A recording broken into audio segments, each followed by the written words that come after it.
My name is James, and welcome to Mere Domains. Today I want to talk about my favorite movies of 2015. The best. Okay, let's bring up the list. Yeah, right there. 90 movies. Now I haven't seen everything, and I'll put the list there in the description below. I haven't seen every movie this year. I feel like there could possibly be a few that may get on this list, but it's a good enough list to begin with. So let me give it to you straight. There are a few movies that didn't make the list, but I feel like I should mention. The Hateful Eight. It's a good movie. It's good, but it's not mind-blowingly good. It's not something that I would say that you have to see.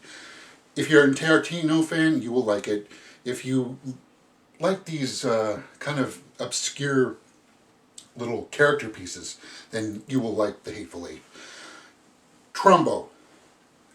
Great acting performance by Bryan Cranston, and it's worth it to watch that just for his performance alone. But it's a fairly well-made movie about screenwriting. Really good. Okay. Kingsman. I almost had this on the list. It was in the number 10 spot, and I could have switched it out, but I feel like the number 10 spot is worthy of it. Kingsman is definitely a fun movie this year that if you have a chance, watch it. It's great. And then there's the controversial one that should be on the list, and that's Terminator Genysis. I know people rip on it, and I know people don't like it, but I do believe that it is an actual good movie. You can watch my review for it, and I'll explain it all to you. Okay, so that brings us to the list. Let's talk about my favorite movies of 2015. Starting with number 10, Spotlight. It got a 7.5 in my review. I stand by it. It's a movie that is about the uncovering of the Catholic Church system covering up for priests who molest children, and the journalist's journey to uncover all of that. It was a great movie with a great performance by Mark Ruffalo. Ah, man, it just hits you pretty hard. Number 9, Z for Zachariah. Now, I know a lot of people haven't seen this movie, and it's a bit of a different take on kind of like a doomsday scenario, like the end of the world scenario. And it's a nice, slow-paced movie. You have to know that watching it. It's slow, it's quiet at times. Very quiet. But it's well acted, and the ending of it is spectacular. It just like leaves you wanting more. Okay. Number 8.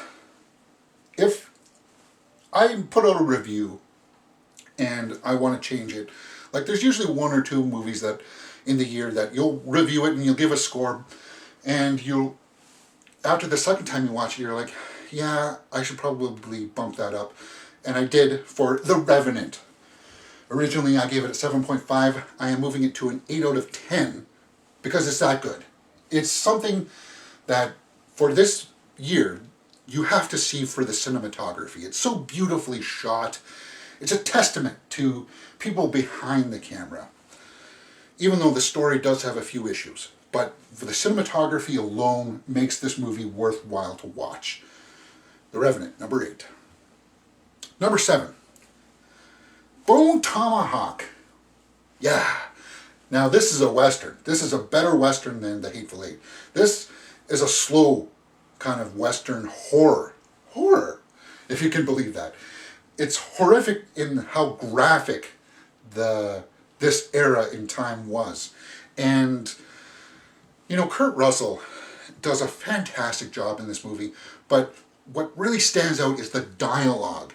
The dialogue sells this movie. You can tell this movie was really well written. And they have an ensemble cast that just kind of helps it along. But you have to be wary that it's a slow-paced movie. It's a slow kind of burn that just has this really fantastic payoff in the end. Oh, yeah. All right, number 6, It Follows. Horror movie. Now, I know that a lot of people will say that, yeah, but James, it came out in 2014, but yeah, I couldn't track it down until this year. It is a horror movie about this entity that just follows you around, and it moves at a very slow pace, and if it gets to you, if it touches you, it brutally kills you. And it's just a fascinating premise because you're watching the characters try to get away from this thing, and you're always looking in the background to see if something or someone is walking towards them. And sometimes you can't see it at all. It's just a really well-made horror movie that you have to go, holy crap, that's amazing. That was a good movie. It Follows is number 6. And that brings us to the top 5. And I really had trouble negotiating what would be in what order for this. But I locked it down. Number 5 is Ex Machina. This is a sci-fi about a robot that has artificial intelligence, and it's about this guy trying to understand or try to diagnose this robot if it's really cognizant, if it really has the artificial intelligence. And the performances in it are fantastic. It sells the movie. Cinematography too is really well done. The visual effects are really, really the highlight when you see her walking around. And it's like, man, I'm so happy that we've come to a point today where, we can do stuff like that and make it look real. It blows your mind, and it takes it to another level in that sci-fi kind of lore. Okay, and that brings me to my number 4 spot, which will blow people's minds that I put it this low on my list. But that's Star Wars The Force Awakens. And my bias, I am a huge Star Wars fan. But I feel like people need to see this movie because it is a spectacle. It is, and it is a Star Wars movie, man. This has Star Wars type things happening in it, like with the Millennium Falcon, with lightsabers. But, I just wanted to see a little bit more of perhaps Jedi stuff in it. So that's why I give it the number 4 spot. Okay, number 3 is The Room. It's just called Room. Don't put in The Room because then you'll get a really bad movie. Just look up Room. And I knew nothing about this other than the synopsis, which is just, it reads like this mother and this kid are locked in this room, and she makes up stories to, help him pass the time.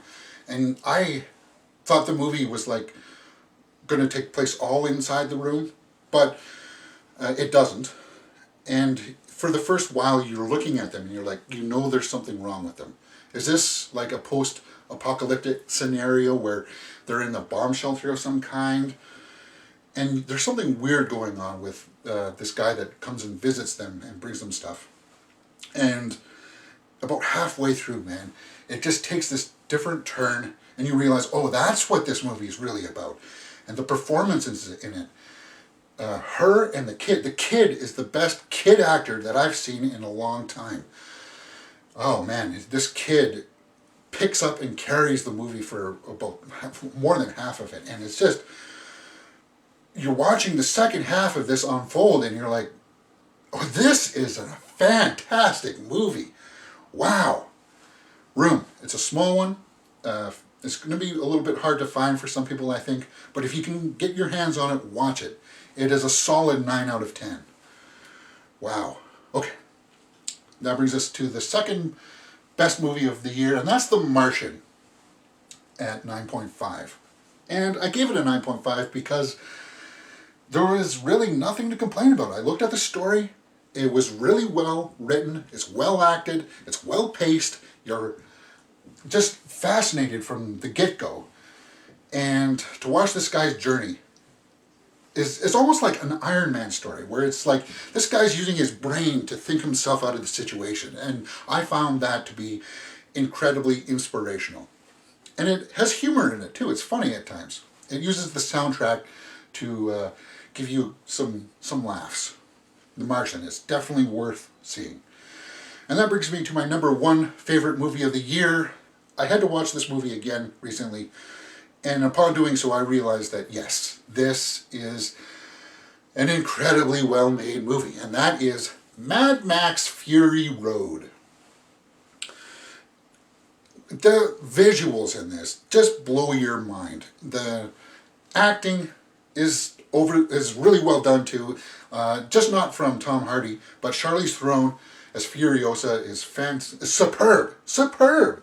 And Nicholas Hoult as Nux just adds in some different flavors into this film.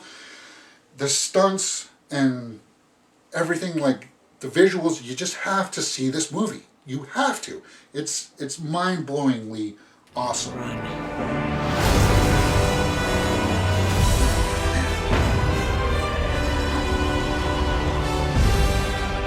Yeah. This is a really, really good movie. I'm sure you've probably seen it, and I hope you feel the same way. It is my favorite movie of the year. Okay, that is my best of 2015. If you've liked what you've seen, please hit that thumbs up button and subscribe. Oh, what a day! What a lovely day!